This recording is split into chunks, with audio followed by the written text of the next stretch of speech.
Assalamu alaikum and wish you good morning, grade 5. How are you all, my all students? Hopefully, my all students are fine, safe, and sound. May Allah bless you all. My dear class, as you know that our first unit is done and I have taken the grand test of first unit, so let's move to the second unit. Hopefully, you will be ready. Today we will do half reading of unit number 2. Please all of you open your books. This is our second unit on the quest for food. First of all, before going to the reading, we have come to know in the blue box what they are asking to us. Where does your family get food supplies from every week? This is the first question, that where do you get from your food on weekly basis? Do you think it will be the same if you live in the wild? Yeah, if you move to a forest, so do your habits, eating habits will be changed, or it will be remain same as you stay at home? How do you think you will be able to get food in the wild? So that's the important and question.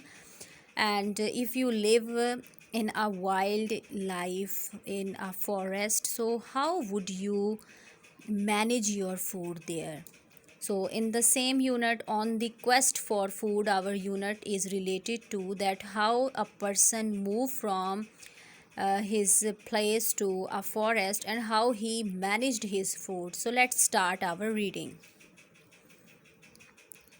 Robinson Crusoe was shipwrecked on a deserted island. So they are telling us that when he was traveling, his ship wrecked and he stayed on a deserted island. To survive on the dangerous island, he learned to hunt and build a shelter.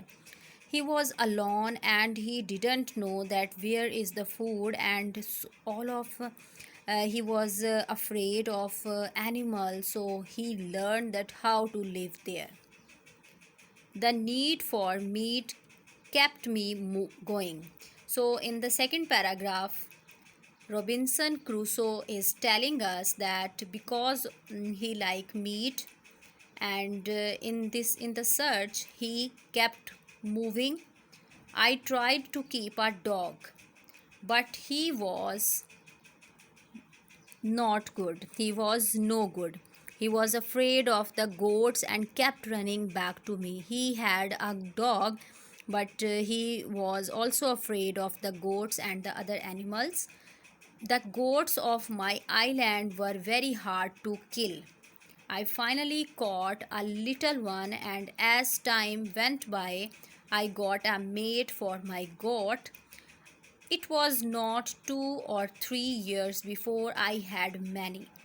So he take a goat, and after so many years he get more goats. But at last I had enough to get a goat's milk to drink. Then what plan he made? He took a goat, and after he had so many goats, and now he had milk, and I could kill one of the meat whenever I needed to do so. He had a herd of goats, so many goats he had, and whenever he demanded, he wanted to eat meat. And next, what happened with him? What I needed most was something to replace the bread and flour. So he was a man who lived in a city, who enjoyed a city life, and now he is living in a forest, so he is missing bread and flour. My reserves on the ship were fast depleting, and I needed cereal to sustain myself. So he is missing his food that he had in city life.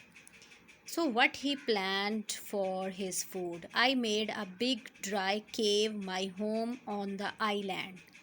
It was very dark and dingy, and the fact that I had no candles did not help either. I used the fat from the goats and dipper whatever cloth I could found in it. So now the next point, they are telling us that after getting food, how he arranged the light for him. He took the fat of the goat and dipped in cloth and burned it. Setting this fat soaked cloth afire served the purpose of candles.